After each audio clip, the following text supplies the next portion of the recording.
Chapitre 310. À Nazareth, Jésus organise avec Pierre le départ de Jean d'Andorre et de Saint-Ica. Le 22 octobre 1945. La matinée est bien avancée quand Pierre arrive, seul et sans être attendu, à la maison de Nazareth. Il est chargé comme un baudet de paniers et de sacs, mais il est si heureux qu'il ne sent ni le poids ni la fatigue. À Marie qui va lui ouvrir, il adresse un sourire rayonnant et une salutation à la fois joyeuse et respectueuse, puis il demande « Où sont le maître et Marziam ?» Ils sont sur le talus au-dessus de la grotte, mais du côté de la maison d'Alphée. Je crois que Marziam cueille des olives, et Jésus médite certainement. Je vais les appeler. Je m'en charge moi-même. Débarrasse-toi au moins de tous ces colis. Non, non, ce sont des surprises pour l'enfant. J'aime le voir écarquiller les yeux et fouiller avec impatience. Ce sont les joies de mon pauvre enfant. Il sort dans le jardin, passe au-dessous du talus, se cache bien à l'intérieur de la grotte, et il crie en changeant un peu sa voix. « Paix à toi, maître !» Et puis d'une voix naturelle, « Marziam !» La voix fluette de Marziam qui remplissait d'exclamations l'air tranquille se tait. Une pause, puis la petite voix semblable à celle d'une fillette demande « Maître, n'est-ce pas mon père qui m'a appelé ?» Jésus devait être tellement plongé dans ses pensées qu'il n'a rien entendu, et il le reconnaît simplement. Pierre l'appelle de nouveau. « Marziam !» Puis il pousse un grand éclat de rire. « Oh, c'est bien lui ! Père, mon père ! Où es-tu » Il se penche pour regarder dans le jardin mais ne voit rien. Jésus aussi s'avance et regarde. Il voit Marie qui sourit sur le pas de la porte et Jean et Saint-Ica qui l'imitent de la pièce au fond du jardin, près du four. Mais Marziam se décide. Il se jette du haut du talus, tout près de la grotte, et Pierre l'attrape rapidement avant qu'il ne touche le sol. Leur effusion est émouvante. Jésus, Marie et les deux disciples qui sont au fond du jardin les observent en souriant, puis s'approchent du petit groupe affectueux. Pierre se libère comme il peut de l'étreinte de l'enfant pour s'incliner devant Jésus et le saluer de nouveau. Et Jésus l'embrasse ainsi que l'enfant qui ne se détache pas de l'apôtre et qui demande « Et ma mère ?» Mais Pierre répond à Jésus qui lui demande « Pourquoi es-tu venu si tôt ? Tu pensais que je pourrais rester si longtemps sans te voir ? Et puis… Et c'était Porphyrie qui ne me laissait pas tranquille. Va voir Marziam, porte-lui ceci, porte-lui cela. » Elle semblait penser que Marziam était au milieu de voleurs ou dans un désert. Puis la nuit dernière, elle s'est levée tout exprès pour faire les fouasses et à peine furent-elles cuites qu'elle m'a fait partir. « Oh, les fouasses !» crie Marziam qui se tait aussitôt. « Oui, elles sont là-dedans avec les figues séchées au four ainsi que les olives et les pommes rouges. Et puis, elle t'a fait un pain à l'huile. Elle t'a aussi envoyé les petits fromages de tes brebis. Il y a également un vêtement qui ne prend pas l'eau. Et encore, je ne sais quoi d'autre. » « Comment ?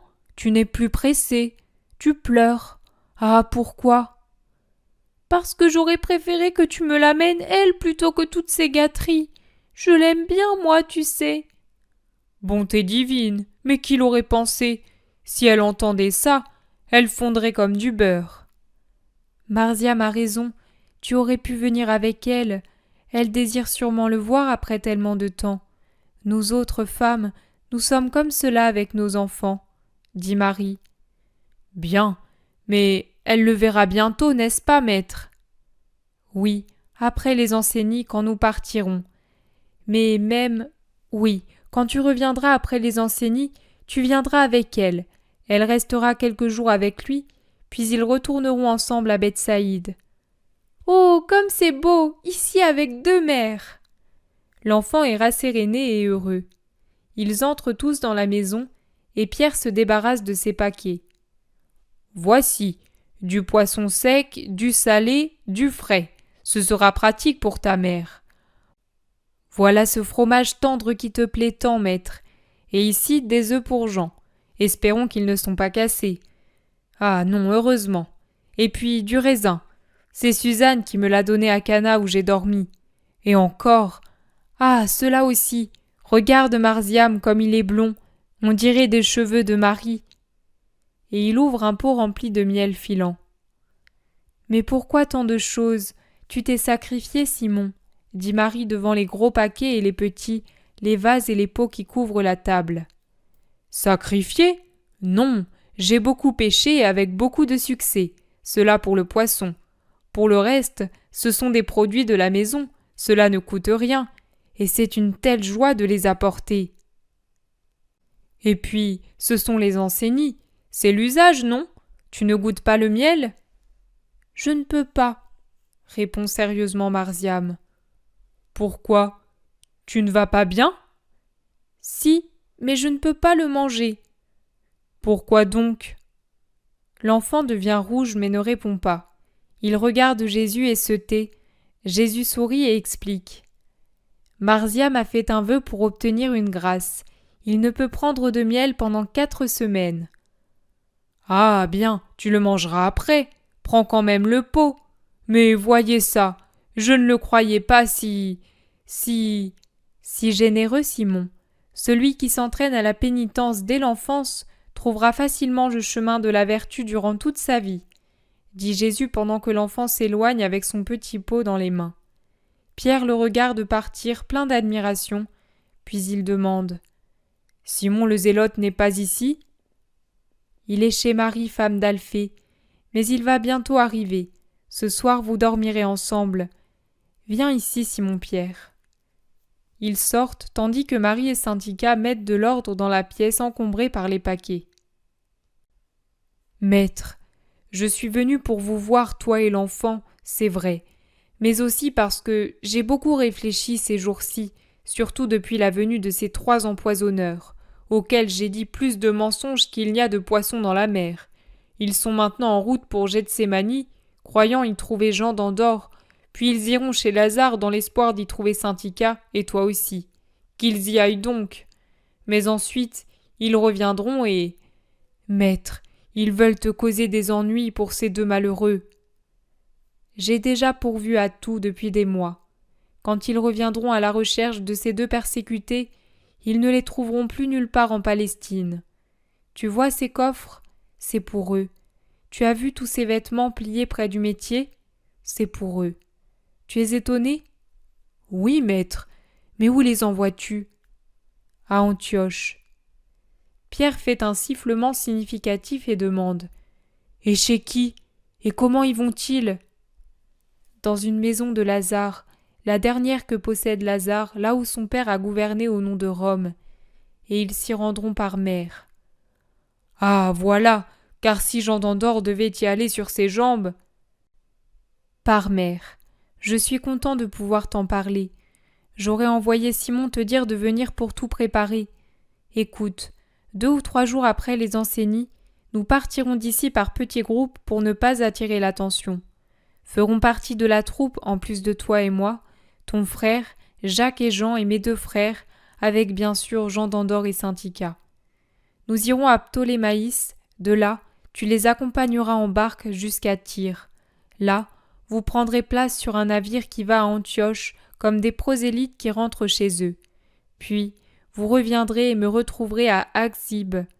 Je serai au sommet de la montagne chaque jour et du reste, l'Esprit vous guidera. Comment ? Tu ne viens pas avec nous ? Je serai trop remarqué. Je veux donner de la paix à l'âme de Jean. Et comment vais-je faire, moi qui ne suis jamais parti d'ici ? Tu n'es pas un enfant, et bientôt, tu devras aller beaucoup plus loin qu'Antioche. Je me fie à toi, tu vois que je t'estime. Et Philippe et Barthélemy ? Ils viendront à notre rencontre à Jotaphat et évangéliseront en nous attendant. Je leur écrirai et tu leur porteras la lettre. Et ces 2 d'ici connaissent leur destinée ? Non, je les laisse vivre la fête en paix. Oh, les pauvres ! Regarde donc, si quelqu'un doit être persécuté par des criminels et... Ne te souille pas la bouche, Simon. Oui, maître.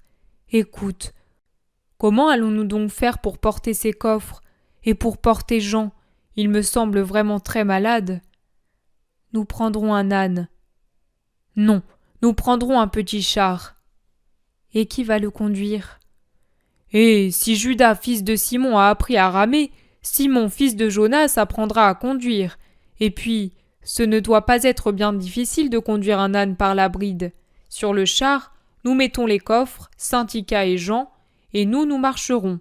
Oui, oui, c'est bien de faire comme ça, tu peux le croire. Et le char, qui va nous le donner? Rappelle-toi que je ne veux pas que notre départ soit connu. Pierre réfléchit, il décide. Tu as de l'argent? Oui, encore une grosse partie du produit de la vente des bijoux de Misas. Alors tout est facile. Donne-moi une somme. Je me procurerai un âne et un char auprès de quelqu'un et... Oui, ensuite, nous donnerons l'âne à quelques miséreux et le char, nous verrons. J'ai bien fait de venir. Est-ce que je dois vraiment revenir avec ma femme? Oui, c'est bien. Et ce sera bien. Mais ces deux malheureux, cela me déplaît, voilà, de ne plus avoir Jean avec nous. Déjà, nous l'aurions pour peu de temps. Mais le pauvre, il pouvait mourir ici, comme Jonas.